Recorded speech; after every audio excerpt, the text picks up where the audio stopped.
जय जय राम, जय श्री राम, जय बागेश्वर धाम सरकार।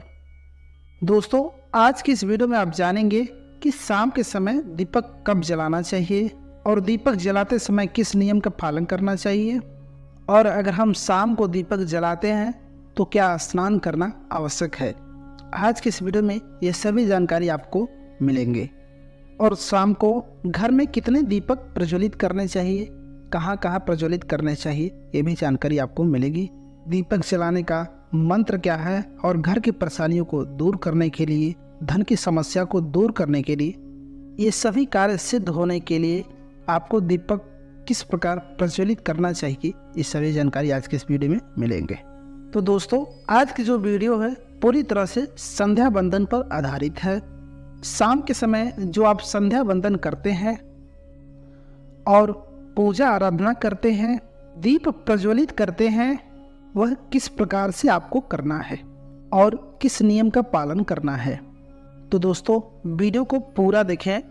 आधा अधूरा ज्ञान बहुत ही घातक और खतरनाक होता है, इसलिए वीडियो के अंत तक जरूर बने रहिएगा। और आप बाबा बागेश्वर धाम के सच्चे भक्त हैं तो वीडियो को लाइक कर दीजिए, कमेंट में जय बाबा बागेश्वर धाम सरकार, जय श्री बालाजी महाराज जरूर लिख दीजिएगा। तो दोस्तों, सबसे पहले हम आपसे बात करेंगे कि शाम के समय दीपक प्रज्वलित करने से पहले, पूजा पाठ करने से पहले क्या स्नान करना जरूरी है। देखिए, शास्त्रों के अनुसार पूजा में शुद्धता जरूरी होता है।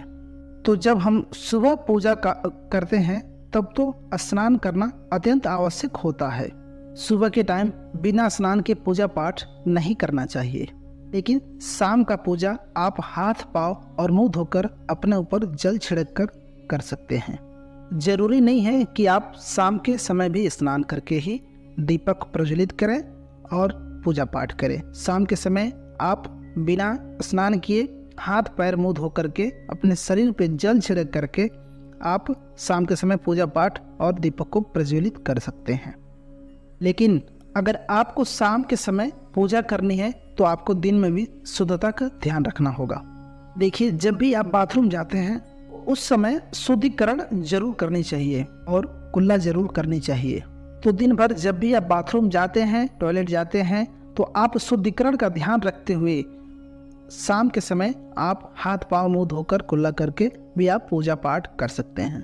और चाहें तो आप स्नान भी कर सकते हैं। जैसे कि मान लीजिए अगर गर्मी का दिन है तो आप शाम के समय भी स्नान करके दीपक को प्रज्वलित करें, शाम के समय पूजा पाठ करें, ये आपके लिए और भी शुभ होगा। दोस्तों, चलिए हम आपको अगला उपाय बताते हैं कि शाम के समय आपको दीपक किस समय जलाना चाहिए। इस बात को ध्यान से सुनिएगा, एक एक बात को ध्यान से सुनेंगे तभी आपको लाभ मिलेगा। देखिए, जो शाम का समय होता है वो गोधूला बेला का समय होता है। गोधूला बेला का समय होता है, यह एक प्रदोष काल का समय कहा जाता है। इसका मतलब है कि जिस समय सूर्यास्त हो रहा हो, सूर्यास्त होते समय उसके बाद आपके घर में दीपक प्रज्वलित हो जाना चाहिए। चलिए हम आपको अगला उपाय बताते हैं कि शाम के समय जो है दीपक कितने समय, कितने बजे आपको जलाना चाहिए। देखिए, जो समय होता है वो मौसम के हिसाब से अलग अलग समय होता है। सूर्यास्त का जो समय है मौसम के हिसाब से अलग अलग समय होता है। देखिए, सर्दियों का समय जो होता है 4:30 से 5 के बीच का होता है, और जैसे गर्मियों का समय होता है तो 6, 6:30 से लेकर 7 के बीच सूर्यास्त का समय होता है। कभी कभी 7:30 बजे तक भी सूर्यास्त हो जाता है। तो दोस्तों, प्रत्येक समय में सूर्यास्त का समय अलग अलग होता है, यानी कि प्रत्येक मौसम में सूर्यास्त का समय अलग अलग होता है। इसलिए एक सही समय बताना बहुत ही मुश्किल होगा, क्योंकि अगर आपको एक सही समय बता दिया जाए कि आप इस समय दीप प्रज्वलित करें तो उस समय एक समय सूर्यास्त नहीं होता है, इसलिए आपको दीप जलाने का कोई समय निश्चित नहीं हो सकता है। इसलिए आप जब भी सूर्यास्त होता है प्रदोष काल में आप दीप को प्रज्वलित करें। चलिए हम आपको अगला उपाय बता रहे हैं कि अब आपको अपने घर में शाम के समय कितने दीपक प्रज्वलित करना चाहिए। ध्यान से सुनिएगा एक एक बात को, तभी आपको लाभ मिलेगा। देखिए, शास्त्रों के अनुसार संध्या काल में प्रतिदिन एक दीपक आपको मुख्य द्वार पर जरूर जलाना चाहिए। ये बहुत ही शुभ होता है। देखिए, मुख्य द्वार पे दीपक जलाने से क्या होता है, शाम के समय लक्ष्मी माता और दरिद्रता दोनों शाम के समय भ्रमण पे चलते हैं, और जिसके घर में दीपक मुख्य द्वार पे प्रज्वलित होता है उनके घर में माता लक्ष्मी प्रवेश करती हैं, और जिसके घर में मुख्य द्वार पे दीपक प्रज्वलित नहीं होता है वहाँ दरिद्रता प्रवेश कर जाता है। तो इसलिए अगर आप चाहते हैं कि आपके घर में माता लक्ष्मी प्रवेश हो तो आप प्रतिदिन मुख्य द्वार पर एक दीपक प्रज्वलित जरूर करें। हाँ, जो मुख्य द्वार पर दीपक जलाए जाते हैं, शास्त्रों में इसके बहुत ही लाभ बताए गए हैं। शास्त्रों के अनुसार जिसके मुख्य द्वार पर प्रतिदिन दीपक प्रज्वलित होता है उस घर में किसी भी प्रकार की नकारात्मक ऊर्जा प्रवेश नहीं करती है, और कोई भी वास्तु दोष अगर आपके घर में है, अगर आप मुख्य द्वार पर दीपक प्रज्वलित कर रहे हैं तो समस्त वास्तु दोषों से आपको मुक्ति मिल जाती है। और अगर आपके घर में पितृदोष है, आपके घर में परेशानियां बनी हुई हैं जिसकी वजह से आप बहुत परेशान रहते हैं, तो आप प्रतिदिन घर के मुख्य द्वार पर दीपक जलाते हैं तो इससे आपका पितृदोष खत्म हो जाएगा, उससे निवारण मिल सकता है। दोस्तों, अब बात करते हैं दूसरे दीपक की। तो दूसरा दीपक जो है आपको घर के तुलसी के पास जलाना चाहिए। घर में अगर आप तुलसी का गमला लगाए हों या ऐसे ज़मीन पे लगाए हों तो वहाँ पे आपको दूसरा दीपक जलाना चाहिए। अगर आप नहीं लगाए हों तो आपको किसी गमले में आप तुलसी जी का पेड़ अवश्य लगाइए। तुलसी जी का पेड़ घर में रहना बहुत ही शुभ होता है, इससे माता लक्ष्मी का वास होता है। शास्त्रों के अनुसार माने तो तुलसी के पेड़ के जड़ के पास शाम के समय अंधेरा रहता है, इससे घर में दरिद्रता का वास होता है। और जिन घर में तुलसी के पास शाम के समय दीपक जलाया जाता है ऐसे घरों में माता लक्ष्मी का वास होता है, धन के रास्ते खुल जाते हैं। तो प्रयास करना चाहिए कि शाम के समय आप तुलसी जी के पास एक दीपक अवश्य जलाएं, इससे आपको बहुत ही लाभ होगा। आपका घर धन धान्य से भरा रहेगा, आपके घर में कोई बीमारी, कोई संकट, कोई क्लेश, कोई परेशानी नहीं रहेंगी, ऐसा अगर आप करते हैं तो। अब बात करते हैं घर के अगले दीपक की। शाम के समय आप अपने घर के कोण जो होता है जहां आपने घर का मंदिर बनाया हुआ है उसी स्थान पे घर के मंदिर में एक दीपक जरूर प्रज्वलित करना चाहिए। इसलिए दोस्तों, आपको 2-3 दीपक प्रतिदिन जो मुख्य रूप से ज़रूरी है इसको आप प्रतिदिन प्रज्वलित जरूर करें, इससे आपको बहुत लाभ होगा।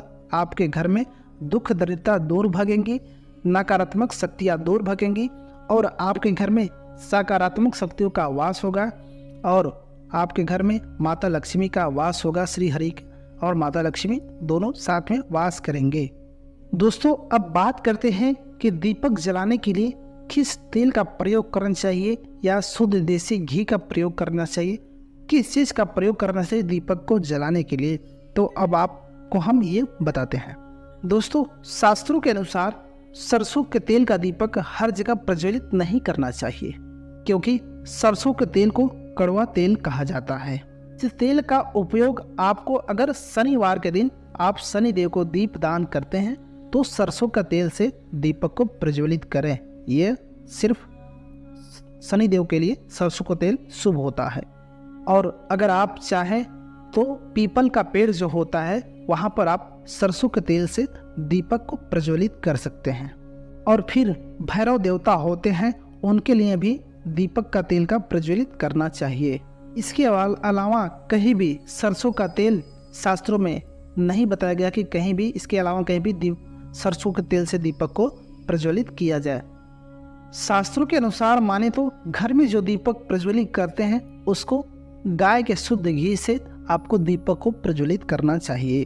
अब देखिए, गाय का घी हमें शुद्ध घी नहीं मिल पाता है तो उसके नाम पे जो भी घी मिल जाता है या शुद्ध घी मिल जाता है या फिर आप चाहे तो तेल का ही दीप प्रज्वलित कर सकते हैं। आप प्रतिदिन जो दीपक प्रज्वलित करते हैं घर के मुख्य द्वार पे करते हैं, घर के तुलसी के पेड़ के पास करते हैं या घर के ईशान कोण में दीपक को प्रज्वलित करते हैं तो आप तिल के तेल या शुद्ध घी का ही दीपक प्रज्वलित करें। और हाँ, अगर आप घर में 3 जगह जो बताए दीप को प्रज्वलित करते हैं तो कभी भी आपको डायरेक्ट जमीन पर दीपक को प्रज्वलित नहीं करना चाहिए। दीपक को प्रज्वलित करते समय आप उसके नीचे आसन जरूर लगाएं। आसन क्या होता है, या तो आप चावल रख सकते हैं या तो कोई पुष्प रख सकते हैं, लेकिन दीपक को ऐसे प्रज्वलित नहीं करना चाहिए। और हाँ, अगर आप दीपक के नीचे चावल रखते हैं तो आपको एक बात का खास ध्यान रखना चाहिए कि चावल अखंडित होना चाहिए, क्योंकि शास्त्रों में ऐसा माना जाता है कि अगर हम पूजा में टूटे हुए चावल का प्रयोग करते हैं या दीपक को प्रज्वलित करते समय नीचे आसन लगाते हैं तो उसमें टूटे हुए चावल का प्रयोग नहीं करना चाहिए। अगर आप पूजा पाठ में या दीपक के प्रज्वलित करते हुए आसन लगाते हैं टूटे हुए चावल का, तो इससे आपके घर में दरिद्रता आती है, आपके घर से माता लक्ष्मी रुष्ट होकर चली जाती हैं।